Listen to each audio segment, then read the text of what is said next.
ষ্টৰিত যদি ইছ্যু লাগে তেনেহ'লে কি কৰিব?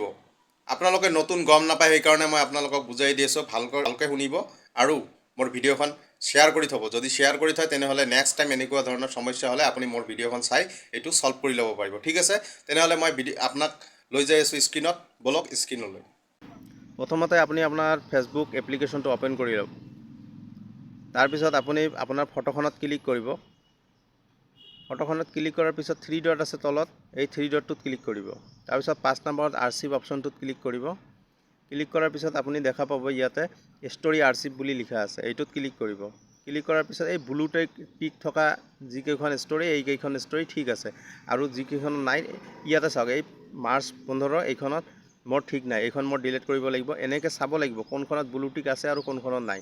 ইয়াতে চাওক আৰু এখন আছে, ইয়াত ফেব্ৰুৱাৰী 26, এইখনতো নাই, মই এইখনো ডিলিট কৰিব লাগে। আপোনালোকে এনেকৈ সকলোবোৰ ষ্টৰি চাই এটা এটাকৈ চাই আপুনি যিটোত ব্লু টিক নাই সেইটো ডিলিট কৰি দিব। আৰু ভিডিঅ'খন শ্বেয়াৰ কৰি থৈ দিব, সকলোৱে শ্বেয়াৰ কৰি থৈ দিব, পিছত আপোনালোকৰ কামত আহিব। এনেকুৱা প্ৰব্লেম হ'লে আকৌ ছেটিং বিচাৰি নাপাব পাৰে, সেইকাৰণে শ্বেয়াৰ কৰি থ'ব।